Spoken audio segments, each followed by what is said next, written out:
Marami na tayong narinig na kwento tungkol sa mga paupahan na pinamamahayan ng mga kaluluwa at kung ano-anong elemento. Ang ganitong bagay ay may iba't ibang dahilan. May mga nilalang na may malakas na kapit sa lugar na yon, kaya hindi nila yon magawang iwanan. Ngunit may mga dahilan na masyadong nakakatakot at mas pipiliin na lamang nating huwag itong malaman. Dear Papa Dudut, good day po sa inyo. Ang aking isi-share na kwento ay nangyari noong nakaraang taon lamang. Kapag may time ako ay nakikinig ako sa channel mo, Papa Dudut. At hindi ko ini-expect na isa ang story ko sa dadagdag sa iyong channel dahil sa pangyayaring yon. Gusto ko ring i-share ito bilang awareness na maging maingat tayo sa bahay o apartment na ating titirhan. Sa dami ng narinig kong horror stories about sa apartment o paupahan sa channel mo, ay hindi pa talaga ako natuto. Tawagin niyo na lamang po ako sa pangalang Kay. Pangalawa ako sa 5 magkakapatid at sa province ako nakatira. Hindi kami mayaman at naunawaan ko na kung meron kaming gusto ay kailangan namin yung paghirapan para makuha. Hindi ako nakatapos ng college. First year lamang ay nag-stop na ako. Kasi nakita ko na hindi na ako kayang pag-aralin pa ng mga magulang ko. Tapos talaga kami sa pera at kahit na hindi naman ganong kamahalang course ko ay hindi pa rin nila kaya. Ako na rin ang nag-decide na tumigil kasi hindi ko kayang makitang nahihirapan ng mama at papa ko para lamang maigapang ang aking pag-aaral. Nang time na yon ay nagtatrabaho sa Maynila ang panganay naming kapatid na babae. Kahit paano ay nakakatulong naman si ate sa mga gastusin namin sa bahay. Kasi every month ay nagpapadala siya ng pera sa amin. Pero dahil sa pagtaas ng mga bilihin ay minsan ay talagang kinakapos pa rin kami. At first, ayoko pang magtrabaho kasi feeling ko ay hindi pa ako ready. Akala ko ay basta nasa bahay ako. At natulong kay mama sa mga gawaing bahay ay malaking tulong na yon. Alam ko rin kasi na kapag nagtrabaho ako ay mapupunta ako sa ibang lugar at may iwanan ko ang boyfriend kong si Arthur sa province namin. Masyado kasi akong attached kay Arthur at ayoko magkalayo kami. Feeling ko rin kapag nagkalayo kami ay ipagpapalit niya ako sa babaeng nasa mas malapit. Napaka-immature ko pang mag-isip noon, Papa Dudut. Mas iniisip ko pa nga ang jowa ko kesa ang gumawa ng isang bagay na alam kong makakatulong sa aking pamilya at sa aking sarili na rin. Bukod sa pagiging immature, nakilang inggitera rin ako. Lihim ako naiinggit sa ate ko kasi nabibili niya kahit papaano ang mga gusto niya. Nakabili siya ng phone niya habang ako naman ay yung pinaglumaan niya ang ginagamit ko. Nakakapunta rin siya sa mga lugar na gusto niya tapos ako ay hindi. Sa bahay lamang ako. May mga pagkakataon na kinakausap ako ni mama at tinatanong niya kung gusto ko na bang magtrabaho. Pero ang sagot ko palagi ay ayoko pa. Sabi ko ay bigyan pa niya ako ng 1 taon at saka ako mag-a-apply. Nang time na yon ay meron akong kaibigan na nagtatrabaho na sa ibang lugar. Si Angela. Kapag nagkakausap kami minsan ay inaaya niya akong lumuwas at mag-apply sa company kung saan siya nag-work. Classmate ko si Angela noong high school at talagang close kami. Kesa raw nasa bahay lamang ako at hindi kumikita ng pera. Tinatanggihan ko palagi si Angela at ang sinasabi ko ay kailangan pa ako sa bahay kahit na hindi naman totoo. Dahil ang totoong dahilan ay hindi ko kayang lumayo sa jowa ko. Isang araw ay nasira ang cellphone ko. Bigla na lamang namatay at hindi na gumana. Ayaw na niyang mag-on, Papa Dudut. Wala akong trabaho, wala akong perang pambili. Hindi ko kayang mabuhay ng walang cellphone kaya sinabi ko kay mama na baka pwedeng ibili niya ako ng kahit mumurahin lang na cellphone.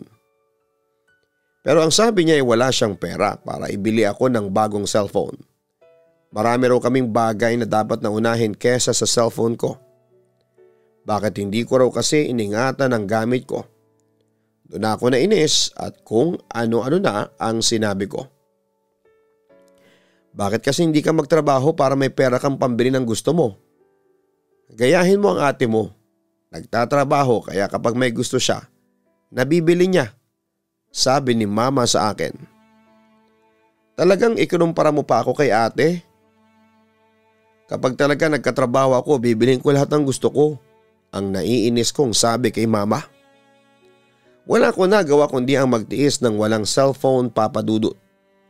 Doon ko na na-realize na kailangan ko na talagang magtrabaho. Mabuti na lamang ay merong lumang cellphone si Arthur na basag ang screen at pinahiram niya sa akin yon. Sinabi ko kay Arthur na parang gusto ko na magtrabaho para magkaroon na ako ng sarili kong pera. Alam mo, okay yan. Nasa right age ka naman para magtrabaho.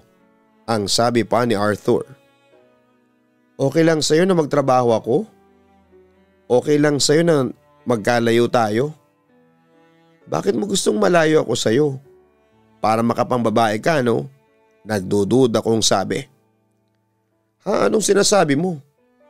Hindi ako mambababae kapag nasa malayo ka. Masyado ka nag-iisip ng hindi maganda sa akin. Maganda na magkatrabaho ka na para hindi ka na umaasa sa parents mo at sa ate mo ng mga gusto mong bilhin. Saka adult na tayo, kailangan na natin maghanap ng paraan para kumita ng pera. Paliwanag pa ni Arthur. Napahiya ako kay Arthur dahil sa mga sinabi niya. Narealize ko na masyado akong immature. Ano nga ba ang mangyayari sa buhay ko kung hindi ako magtatrabaho? Reklamo ako ng reklamo na naiinggit ako sa ate ko pero wala naman akong ginagawa para maging kagaya niya ako. That moment, nag-decide na ako na magtrabaho. Nag-usap kami ni Arthur at nag-promise siya na kahit magkalayo kami ay hindi siya magloloko at gagawa ng kahit na anong bagay na ikakasira ng aming relationship. Kinausap ko na rin si Angela at sinabi ko na baka pwedeng tulungan niya akong makapasok sa company kung saan siya nagtatrabaho. Tamang-tama raw kasi hiring sila at pinag-send na kaagad niya ako ng resume ko sa email niya para siya na raw ang magpapasa. May kaibigan daw siya sa HR department at ilalakad niya ang application ko. Hindi ko muna sinabi sa family ko ang tungkol sa bagay na yon. Nang may schedule na ako for interview ay saka ko lang pinaalam kina mama. Ang sabi ni mama ay tutulungan nila ako para sa pag-a-apply ko ng trabaho pagdating sa pera dahil alam nila na kailangan ko ng budget sa pagpunta ko sa interview ko. Inasikaso ko na rin ang mga requirements sa pag-a-apply ng trabaho habang inihintay ko ang araw ng aking interview. Lumuwas na ako isang araw bago ang interview at sa apartment ni Angela ako nagstay. May kasama siyang 2 tao sa apartment na katrabaho rin niya. Si Gail at si Omar na isang gay. Si Omar yung kaibigan ni Angela na nasa HR department at ang sabi niya ay huwag akong mag-alala kasi sure na raw akong makakapasok. For formality na lang daw ang interview. Siya rin pala ang nag-review ng application ko at pasok naman daw ako sa requirements na hinahanap nila. Okay naman yung interview. Confident ako na nasagot ko ng maayos ang mga tanong sa akin. Pinagpasa na rin po ako ng requirements. Tinulungan ako ni Angela na makumpleto ang mga yon, kaya talagang sobrang laki ng tulong niya sa akin, Papa Dudut. Sa madaling salita ay natanggap ako sa trabaho. Office staff ako sa company na yon. Dahil sa malayo talaga yon sa bahay namin ay kinailangan kong umalis sa bahay. Hindi na rin ako nahirapan sa paghahanap ng matutuluyan na malapit sa pinagtatrabahuhan ko. Kasi doon ako nagstay sa apartment ni na Angela. Dalawa naman ang room doon at kami ni Angela ang magkasama sa isang kwarto. Hindi ko na rin inisip pa na hindi magandang bagay ang pagkakalayo namin ni Arthur. Lalo na at nag-apply na rin siya ng work ng panahon na yon. Naisip ko na walang mangyayari sa buhay ko kung palaging jowa ang iniisip ko. Kung maglolo ko siya kasi magkalayo kami, wala na akong magagawa doon. Meron nga dyan na kahit magkasama kayo palagi ay naglolo ko pa rin. Saka gusto ko na rin ma-experience yung na-experience ng ate ko na may sarili siyang pera kaya nagagawa niyang bilhin ang mga gusto niya at napupuntahan ang mga lugar na gusto niya. Siyempre gusto ko rin makatulong sa pamilya ko gaya ng ginagawa ni ate. Inalis ko na ang inggit sa kanya at ginawa ko siyang inspirasyon. Narealize ko na nagagawa yung lahat ng kapatid ko kasi pinaghihirapan niya yon. Hindi pala madali ang magtrabaho, Papa Dudut. Kailangan kong gumising ng maaga at kapag natapos ng working hours ay talagang pagod na pagod ako. Kahit maghapon lang naman ako nakaupo. Parang gusto ko na ngang sumuko pero sinabi ni Angela na sa una lang ganon at kapag nasanay na ako sa trabaho ko ay magiging madali na yon. Kinailangan naming umalis sa apartment kung saan kami nag-i-stay dahil may nakaaway sina Gail at Omar, yung nasa katabi naming unit. Ang lakas kasi nilang magpatugtog ng music kahit gabi at isinumbong namin yon sa unit owner. Nagalit yung nasa kabilang unit dahil sa pagsusumbong namin at nagkainitan sila nila Gail at Omar. Umantong pa nga sa barangayan kaya nakakaloka, Papa Dudut. Nag-decide kami na kami na ang mag-adjust at kami na ang aalis. Naghanap kami ni Angela ng malilipat ng apartment nang wala kaming pasok. May nakita naman kami kaagad na talagang nagustuhan namin. Isang apartment siya na may 4 na floors. Sa first floor kung saan nakatira yung landlady at ang family niya. Yung second floor hanggang 4th floor ang pinapaupahan niya. Kada floor ay merong 3 unit. Ang available na unit ng tingnan namin ay yung nasa 4th floor pa at nasa pinakadulo. Nagustuhan namin ni Angela ang apartment na yon, Papa Dudut, kahit medyo nakakapagod ang pag-akyat sa hagdanan ay maganda naman ang view sa unit na yon. Meron din yung 2 kwarto kaya sakto sa aming 4. Medyo elevated yung mga kwarto. May 3 steps ng hagdanan paakyat sa mga kwarto, Papa Dudut. Compare sa aalis sa naming apartment ay mas malaki yon at maganda pa ay mas mura yon ng 1,000. Kinuna namin ni Angela ng picture ng apartment para meron kaming maipapakita kina Gail at Omar. Ay bet ko to, maganda siya. In all fairness, komento pa ni Omar. Kaya lang mas malayo na siya sa office. Saka nasa 4th floor, nakakapagod umakyat doon, di ba? Sabi naman ni Gail. Okay nga yun exercise na rin yun. Para mas lalo tayong sumexy. Maraming boys ang mauhumaling sa alindog natin. Saka hindi ko na-carry yung pag-iirap-irap sa akin ng mga nasa kabilang unit. Baka hindi ako makapagpigil isang araw ay tutusukin ko na lang talaga ng mga nails ko ang mata ng mga yun. Turan pa ni Omar. Gaga ka, Omar. Huwag mong gagawin yun kasi baka hindi ka na sa barangay diretso kundi police station na. Biro pa ni Angela. Nagkasundo na kaming 4 na yun na ang kukunin naming apartment, Papa Dudut. Tinawagan ko na yung landlady at nagsabi na ako na kukunin namin yung nag-iisang available na unit. Mabuti raw at nagsabi kagad ako kasi may mag-asawa raw na tumingin doon sa unit at interesado rin. Pero kami raw ang mas gusto niyang umupa roon kasi meron daw anak na bata yung mag-asawa at baka raw maaksidente doon sa hagdanan. Ipinadala ko na rin ang bayad sa renta, deposit at advance. Nang gabing yun ay inayos na namin ang mga gamit namin. Kahit may 1 week pa sana kaming pwedeng magstay sa apartment na yon, ay gusto na talaga naming umalis. Saka sayang din yung araw na wala kaming pasok. Kaya kailangan na naming samantalahin na wala pa kaming work para makapaglipat. Sunday kasi kinabukasan kaya wala kaming pasok sa trabaho. Nadala naman namin lahat ng gamit namin sa bago naming apartment ng isang araw lang, Papa Dudut. Ang ginawa namin ay nagkarkila kami ng jeep at dahil sa medyo marami kaming gamit ay nakadalawang hakot kami. Maayos din kami nagpaalam sa dati naming landlady. Sa pag-akyat naman ng mga gamit namin sa 4th floor ay doon na kami nahirapan ng sobra. Mabuti na lamang at tinulungan kami ng asawa ng bago naming landlady.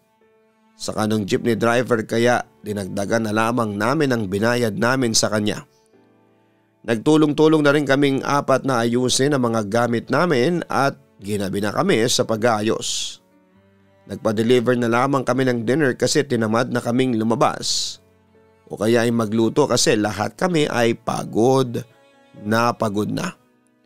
After na mag-dinner ay dumiretso na kami sa kanya-kanya naming kwarto. Kagaya sa inalisan naming apartment ay magkasama kami ni Angela sa kwarto. Doon nga lang ay wala kaming kama talaga.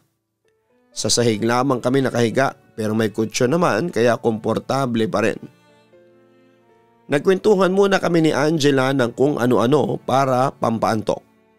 Mabilis na inantok si Angela kaya nauna na siyang makatulog sa akin. Ako hindi ko maintindihan kung bakit kahit pagod na pagod ako ay hindi ako dinadalaw ng antok, Papa Dudut. Kahit na anong pilit ko ay wala akong maramdamang pagkaantok. Wala yung epekto para makatulog na ako. Nagtimpla na rin ako ng gatas at ininom yun pero hindi pa rin talaga ako inaantok. Hindi ko naman binigyan ng kung anong kahulugan ng bagay na yon dahil alam ko na normal yon lalo na at first time kong matutulog sa bago naming apartment. Kumbaga namamahay pa ako. Iba lang talaga siguro si Angela sa akin kaya mabilis siyang nakatulog. Madaling araw na akong nakatulog kaya nang magising ako ay wala akong energy. Nang nag-aalmusal na kami, ganoon din si Gail at Omar. Sabi nila ay hindi rin sila kaagad nakatulog kasi namamahay sila. Si Angela lang ang nakatulog ng maayos sa aming 4. Sa second night ay medyo okay na ang tulog ko. Hindi na ako madaling araw na nakatulog. Siguro medyo nakakapag-adjust na ang katawan ko sa bago naming apartment. Sa first week namin sa apartment na yon ay wala pa kaming naranasan na kakaiba o kababalaghan. Normal pa ang lahat. Medyo nakakapagod nga lang yung pag-akyat at pagbaba sa hagdanan kasi nasa 4th floor kami. Pero unti-unti nasasanay na rin kami. Ang maganda rin doon ay tahimik ang mga katabi naming unit at kahit yung mga nasa ibaba. Parang wala ngang pansinan at pakialamanan sa mga nakatira doon. Wala rin nagpapatugtog ng malakas na music. Mas tahimik doon kumpara sa inalisan namin, Papa Dudut. Mabait din ang landlady, hindi siya sobrang mahigpit. Pwede ang bisita at pwede rin ang magpa-overnight ng bisita. Sabi niya apartment naman yon at hindi boarding house. Basta siguraduhin lang daw namin ang aming safety at ang iba pang mga umuupa roon. Ang akala naming 4 ay magiging okay na ang pagtira namin sa bago naming apartment. Pero wala pang isang buwan ay nagsimula na ang pagpaparamdam doon. Umuwi si Gail sa province nila dahil namatay ang tito niya. 1 week siyang nawala kaya matagal-tagal din na walang kasama si Omar sa kwarto niya. Unang gabi na wala si Gail sa apartment ay okay ako ng time na yon at nagagawa ko ng matulog ng maaga kapag may trabaho kinabukasan. Nang umaga na habang nag-aalmusal kaming 3 ay merong nireklamo sa amin si Omar. Kayo ba o isa sa inyong dalawa ang maingay na naglalakad kagabi? Bandang 11? Tanong ni Omar. Hindi maaga kami nakatulog ni Kay. Saan mo ba naririnig? Baka sa kabila yun at hindi dito. Sagot pa ni Angela. Sa may sala natin, ang lakas ng paglalakad. Imposible namang ako kasi hindi ko irereklamo ang sarili ko, ang sabi pa ni Omar. Hindi namin alam kung sino ang pwedeng maglakad ng malakas noong nakarang gabi. Hindi rin kasi namin masabi ni Angela kung may ganun ba talagang ganap kasi tulog na kaming dalawa sa oras sa sinabi ni Omar, Papa Dudut. Naulit ang pangyayaring yon. Sa pangalawang gabi na wala si Gail ay nagreklamo na naman si Omar na may naglalakad ng malakas sa may sala. Hindi raw siya nakapagpigil at lumabas siya ng kwarto para makita kung sino yon, pero wala siyang nakitang tao nang tignan niya. Baka naman may multo rito, nagbibirong wika ni Angela sabay tawa. Ay kung multo yon, hindi ako natatakot sa kanya. Dapat ay manahimik siya kasi kailangan kong matulog ng maayos. Hindi ako nakakatulog dahil sa ingay na yon. Buti siya wala siyang binabayaran na kahit na ano. Ako, marami akong pinagkakagastusan no? Mataray ng wika ni Omar. Natawa na lamang kami ni Angela sa pang-aaway ni Omar sa multo na hindi pa kami sure ng time na yon kung meron nga ba sa apartment na nilipatan namin. Hindi ko pa sigurado kung meron nga bang multo roon kasi wala pa akong nararamdaman na kakaiba. Hindi ko rin naririnig yung malakas na naglalakad na sinasabi ni Omar. Ang hindi ko din sure ay kung gumagawa lang ba ng kwento si Omar. Pero kung ganun nga ay wala naman akong nakikitang reason para gumawa siya ng kwento. Kahit na hindi pa kami matagal na magkakilala ay parang wala yon sa ugali ni Omar Papadudut. Sa mga sumunod na gabi wala na kaming narinig na reklamo mula kay Omar. Ang naisip ko noon ay baka nga sa kabilang unit lamang yung naririnig ni Omar at napagkakamalan lang niya na sa unit namin ang gagaling. Pero curious pa rin talaga ako sa naririnig niya, Papadudut. Kaya isang gabi ng Sabado ay hindi muna ako natulog. Nagpuyat ako kasi pwede naman. Walang pasok the next day. Nanood ako ng series sa cellphone ko at sa may sala ako pumwesto. Sira kasi ang earphone ko kaya naka-speaker ang phone ko. Kung sa kwarto ako manonood ay makakaabala ako kay Angela na tulog na ng oras na yon. Nakahiga ako sa maliit na sofa. Patay na ang lahat ng ilaw, ang tapang ko pa noon, Papadudut. Habang nanonood ako ay hinihintay ko na makarinig ako ng malakas na naglalakad sa kabilang unit. Mag-aalas 12 na noon ng hating gabi pero wala pa rin akong naririnig. Inaantok na ako kaya nag-decide ako matulog na. Bago ako pumasok sa kwarto ay nag-CR muna ako. Habang nasa CR ako ay nakarinig ako ng yabag ng paa sa may sala. 3 magkakasunod na hakbang na malakas. Binilisan kong tapusin ang ginagawa ko at lumabas ako ng CR. Binuksan ko ang ilaw sa may sala pero wala akong nakitang tao. Narinig ulit yung malakas na paglalakad na nakadalawang hakbang. Sigurado ako, Papadudut. Sa may sala ko narinig yung naglalakad pero ang nakapagtataka ay wala akong nakitang tao doon. Ako lang ang naroon. Hindi yun nanggagaling sa kabilang unit kundi mismong sa loob ng aming apartment. Kinakabahan at natatakot na ako ng sandaling yon. Hindi ko magawang makagalaw sa kinakatayuan ko. Nakatulala ako at hindi ko maintindihan kung bakit hindi ko magawang makatakbo papunta sa kwarto kahit na yon ang sinasabi ng utak ko. Nakagalaw lang ako nang lumabas si Angela sa kwarto at nakita niya ako nakatulala. Ano nangyayari sa'yo? Okay ka lang ba, Kay? Ang nagtatakang tanong ni Angela sa akin. May narinig akong naglalakad ng malakas dito sa loob ng apartment. Sagot ko habang nanginginig ang boses. Ano?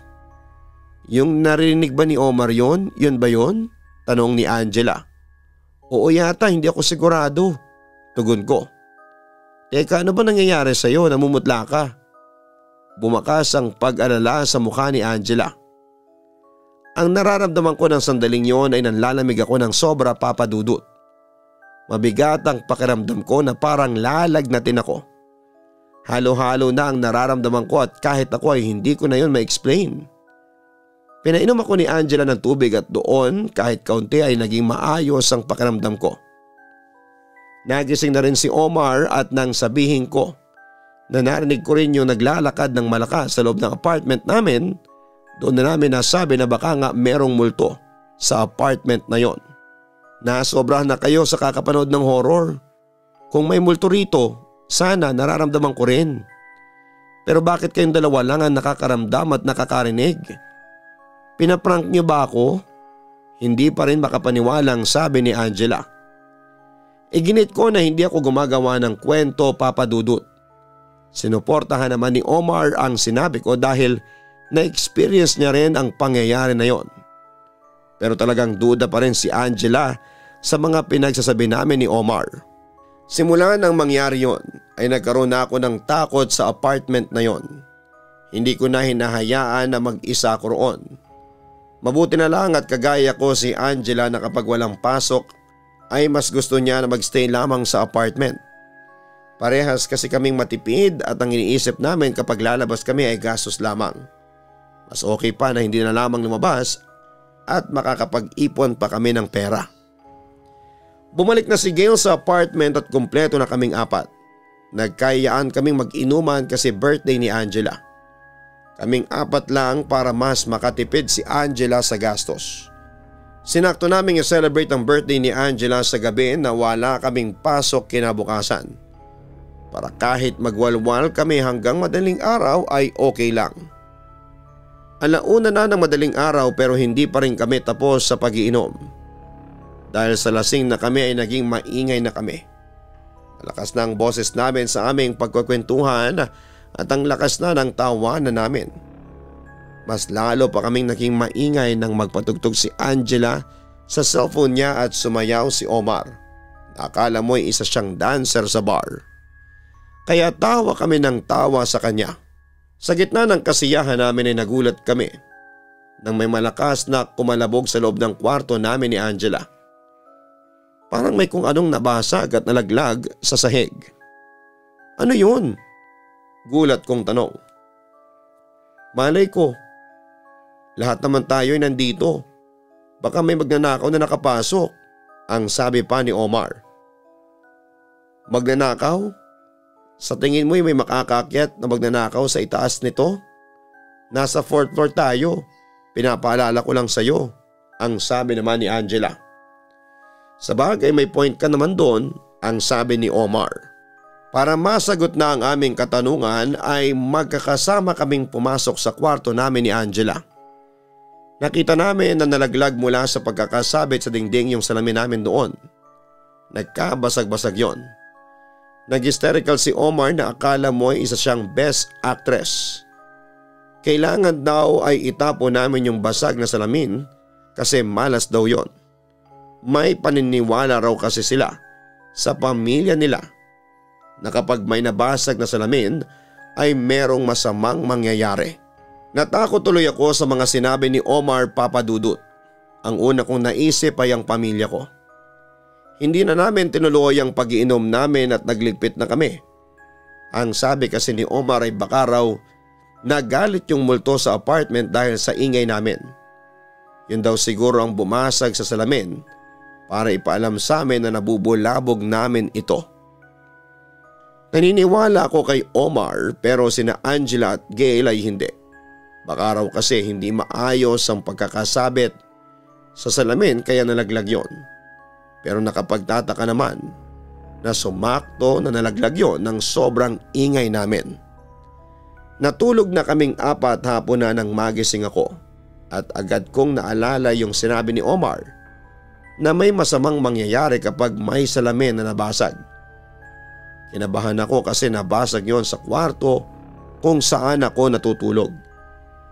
Tinawagan ko kaagad si ate at kinumusta ko siya. Okay lang naman daw siya. Ang kasunod kong tinawagan ay sina mama. Tinanong ko si mama kung okay lang ba siya roon. Okay naman daw sila at huwag akong mag-alala. Kahit papano ay nakahinga ko ng maluwag.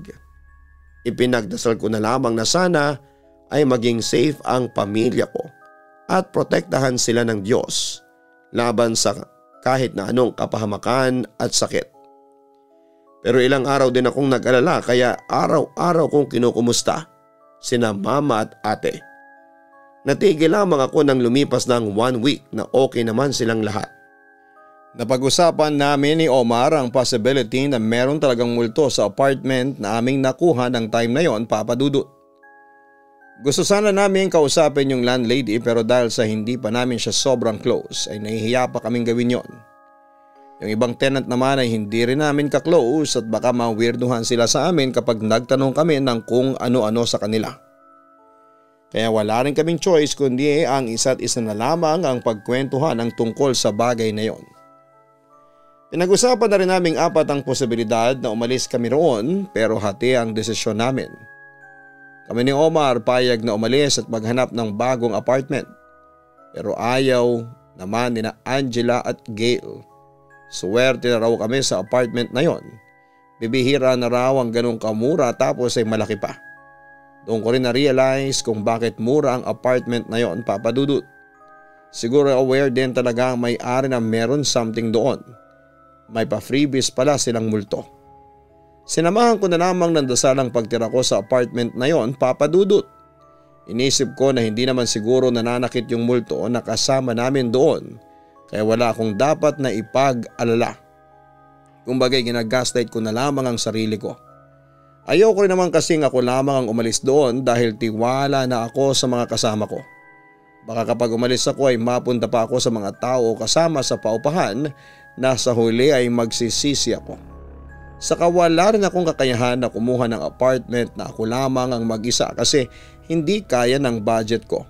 Isa pa iniisip ko ay baka mapunta pa ako sa apartment na mas malala ang sitwasyon o kaya ay mas maraming multo na matindi ang ginagawa. At least doon sa apartment na yon ay paramdam lang at mga malalakas na paglalakad lang ang naririnig ko. Tila nagkaroon ng katotohanan ng sinabi ni Omar na kapag may nabasag na salamin sa isang bahay ay magkakaroon ng kamalasan o masamang pangyayari. Alos 2 weeks makalipas noong nabasag ang salamin sa kwarto namin ay namatay ang father ni Angela. Iyak nang iyak si Angela nang tumawag ang nanay niya sa kanya para sabihin ang masamang balita na yon. Hindi pa namin alam kung paano siya pakakalmahin at pahihintuin sa pag-iyak.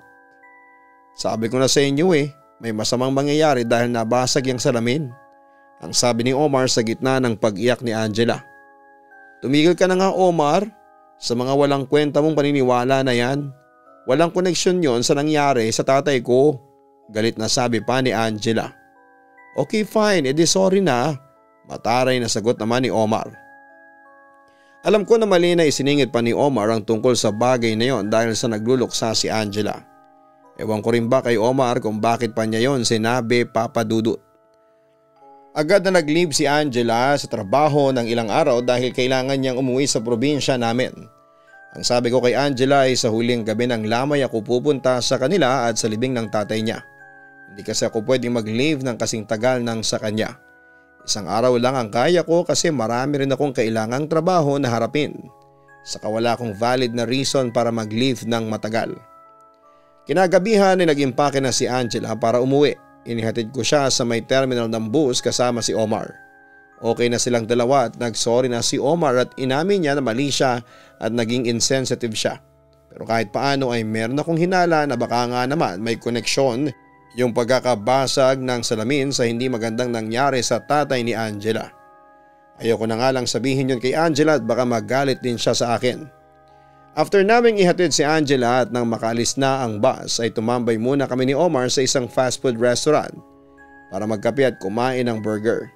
Doon ay nagkaroon na naman kami ng chance para makapag-usap tungkol sa mga nangyari. Malakas talagang pakiramdam ko na isang pangitain yung pagkabasag ng salamin sa kwarto ninyo. Hindi ba may masamang nangyari? Turan pa ni Omar. Yun nga din ang naisip ko pero ibig bang sabihin noon alam ng kaluluwa na nasa apartment na mawawala ang tatay ni Angela? Kaya binasag niya yung salamin? Tanong ko. Siguro hindi ako sure. Makipagtsekahan ka kaya doon sa multo para malaman mo tapos i-chika mo na lang sa akin ang say niya. Biro pa ni Omar. Baliw, ikaw ang nakaisip, ikaw ang gumawa. Never kong pinangarap na makakita o makipag-usap sa patay. Ang natatawa kong tugon. Dinadaanan lang namin ni Omar sa tawanan at biro ang lahat pero alam kong kagaya ko ay natatakot na rin siya. Papa Dudut. Kahit naman siguro sino ay ganon ang mararamdaman kapag alam mong may kasama kang patay na o kaluluwa sa bahay kung saan ka nakatira. Mas lalo pa akong natakot kasi alam ko na wala akong kasama na ilang gabi sa kwarto kasi ay umuwi sa kanila si Angela. Nag-request ako kay Omar na baka pwedeng doon muna siya sa kwarto ko matulog at mabuti na lamang at pumayag siya. Aniya alam niyang natatakot ako. Total ay hindi naman daw naniniwala si Gail sa multo sa apartment ay mukhang kaya nitong mag-isa sa kwarto. Kaming dalawang naniniwala na lang daw ang mag-join force. Ibinili namin si Gail ng spaghetti at fries bago kami umalis. Ibigay namin yon kay Gail pagdating namin sa apartment at sinabi namin na sa kwarto ko muna matutulog si Omar habang wala pa si Angela. Mabilis naman pumayag si Gail at hindi man lang siya nagdalawang isip. Nagpasalamat pa nga si Gail sa akin sa dahilan na hindi ko alam. Nang unang gabi na nakasama ko sa isang kwarto si Omar ay doon ko nalaman kung bakit masaya pa si Gail na hindi niya makakasama ng ilang gabi si Omar sa isang kwarto. Ang baklang si Omar ang lakas palang humilik. Akala mo ay ugong ng barko ang hilik niya. Pero mas okay na yon kesa sa multo naman ang makatabi ko sa pagtulog, hindi ba? Nagtiis na naman ako sa lakas ng hilik ni Omar. Mas kaya ko yung tiisin kesa sa magtiis sa takot, Papa Dudut. Nagsuot na lamang ako ng earphone at nakinig sa music habang natutulog kasi parang hindi ko talaga kaya na makatulog sa maaladrago na paghilik ni Omar. Kinaumagahan ay nagtaka kami kasi naghahanda na kami ng breakfast ay hindi pa lumalabas si Gail sa kwarto niya. Kinatok siya ni Omar at pinagbuksan naman siya ni Gail. Nakita namin na hindi maganda ang pakiramdam niya. Ang sabi ni Gail ay hindi muna siya papasok sa trabaho dahil nilalagdad siya at sobrang bigat ng pakiramdam. Naawa kami sa kanya kasi may iwanan siyang mag-isa sa apartment pero ang sabi ni Gail ay huwag kaming mag-alala sa kanya kasi kaya naman niya. Iinom na lang daw siya ng gamot. Pumasok kaming dalawa ni Omar sa trabaho. Pagbalik namin ng gabi ay nasa kwarto pa rin niya si Gail. Nag-aalala na kami sa kanya kasi sobrang init ng katawan niya at nilalamig pa siya. Hinang-hina rin siya na halos hindi na siya makatayo sa kanyang higaan. Nagsuggest ako na dalhin na siya sa ospital at baka kung ano na ang nangyayari sa kanya pero tumanggi siya. Ipapahingal lang daw niya yon, Papa Dudut. Dahil sa masama ang pakiramdam ni Gail ay sinabi ko na sopas na lamang ang kainin namin para sa dinner. Para may mainit na sabaw na mahigop si Gail at baka pagpawisan siya. Lumabas muna kami para bumili ng mga ingredients para sa sopas. Paakyat na ako ng hagdanan ng apartment nang makasalubong ko yung may edad na babae na alam kong nakatira sa isa sa mga unit sa 4th floor. Siya yung nasa malapit sa hagdanan, ngumiti ako sa kanya at ngumiti rin siya sa akin. Medyo nabigla ako nang kausapin niya ako at nagtanong siya kung matagal na ba kami roon. Sinabi ko na halos kakalipat lang namin hanggang sa may tinanong siya sa akin na kinataas ng balahibo ko sa braso. Wala ba kayong nararamdaman na kung ano doon sa unit ninyo? Tanong ng babae sa akin. Hindi agad ako nakasagot, Papa Dudut, hanggang sa naisip ko na baka may alam siya at chance ko na yon para malaman ang katotohanan tungkol sa apartment kung saan kami nakatira. Meron po pero kaming dalawa lang nung kasama ko ang nakakaramdam. O mga nakarang gabi kasi meron po kaming naririnig na naglalakad ng malakas sa may sala. Bakit po kaya? Alam niyo po ba ang kwento sa unit namin? Iniisip po kasi namin na merong multo doon. Tugon ko. Sinabi sa akin ng babae na meron daw talagang multo sa unit namin, Papa Dudut. May namatay daw kasi roon na isang babae. Kinitil daw nito ang sarili nitong buhay dahil sa dami ng problema. Madalas daw na mag-open sa kanya ang babaeng yon tungkol sa pinagdadaanan nito. Halo-halong problema sa pamilya, sa boyfriend at sa trabaho. Nagulat na lang daw sila ng ilang araw na itong hindi lumalabas at nang may naamoy silang mabaho mula sa unit nito ay doon na sila nag-decide na buksan yon. Nakita nilang walang buhay na katawan ng babae. Mas lalo ako natakot sa nalaman ko, Papa Dudut. Ang sabi ng babae sa akin ay hindi naman nananakit yung babae kasi mabait daw ito noong nabubuhay. Siguro raw ay naiwan pa rin sa unit namin ang presensya nito. O kaya ay dahil kinitil nito ang sariling buhay ay hindi ito makaalis sa lugar kung saan ito namatay. Nagpasalamat ako sa sinabi ng babae sa akin at sinabi ko yon kina Omar at Gail. Kahit sila'y natakot at nagkasundo kami tatlo na kausapin si Angela tungkol sa bagay na yon para makaalis na kami roon. Ang gabing yon ang hindi ko talaga makakalimutan. Tulog na ang lahat nang makaramdam ako ng kailangan kong gumamit ng banyo. Madaling araw na yon. Medyo nagdadalawang isip pa nga ako na magpunta sa banyo kasi natatakot ako. Pero ayoko namang magkaroon ng sakit sa pantog at malaki ang magagastos ko kapag nagkataon. Habang nasa banyo ako ay may narinig akong pag-iyak ng babae sa may kwarto ni Gail. Ang naisip ko ay baka kung ano na ang nangyayari kay Gail kaya after ko sa banyo ay pumunta ako sa kwarto niya. Alam kong hindi naglalak ng kwarto si Gail kaya diretso na ako sa pagbukas noon. Pagbukas ko ng pinto ay nagulat ako kasi may nakita akong silhouette ng babae na nakasabit sa may kisame at may lubid na nakakabit sa leeg niya. Akala ko ay si Gail yon kaya binuksan ko ang ilaw at nagpasalamat ako sa Diyos. Kasi mali ang una kong naisip at nakita ko si Gail na natutulog sa kama niya. Narealize ko na ang babaeng dating nakatira doon ang nakita ko. Kinabukasan ay ikinuwento ko kina Omar at Gail ang nakita ko. Maging si Gail ay naniniwala na dahil nung isang gabi raw ay parang may nakikita siyang babae na naglalakad sa kwarto niya. Iniisip na lang daw niya na namamalikmata siya dahil sa masama ang pakiramdam niya. Nang mga sumunod na gabi ay magkakasama na kaming tatlo na natutulog sa isang kwarto. Umuwi rin muna ako sa probinsya namin para tuparin ang promise ko kay Angela. Nang bumalik na si Angela sa apartment ay kinausap namin siya at kinumbinsi namin siyang umalis na sa apartment na yon. Habang naghihintay kami ng araw ng pag-alis namin ay naghanap na kami ng malilipatan. Pero ang malas kasi wala na kaming makita na pasok sa budget namin at yung magugustuhan talaga namin. Parang naging blessing in disguise na rin kasi naisipan ni Angela na tawagan yung dati naming landlady na inalisan namin ng apartment at nalaman namin na umalis na pala yung mga nakaaway naming tenant kasi hindi na raw nakakabayad. Sakto rin na wala pa rin nakatira sa inalisan naming unit kaya nagkasundo kaming bumalik na lamang doon. Sa awa ng Diyos, nang bumalik kami sa apartment namin dati ay naging tahimik na ang buhay namin.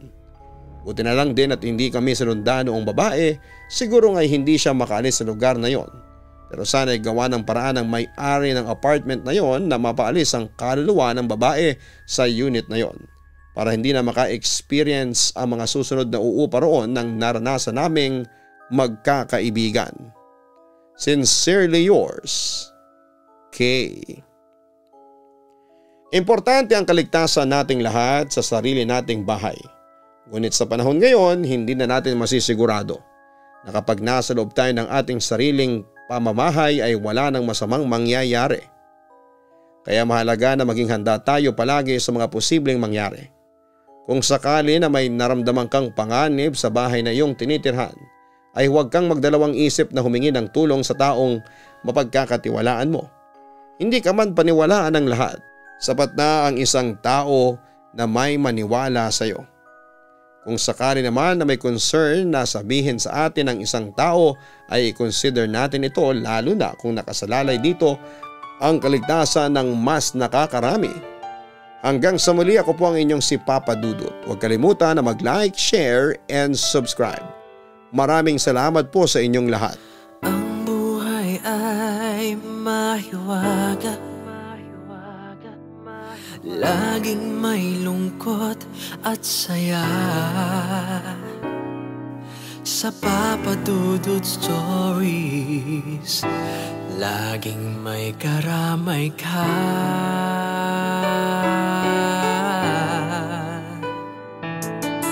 Mga problemang kay bigat, dito ay pakikinggan ka. Sa Papa Dudut Stories, kami ay iyong kasama. Dito sa Papa Dudut Stories, ikaw ay hindi nag-iisa.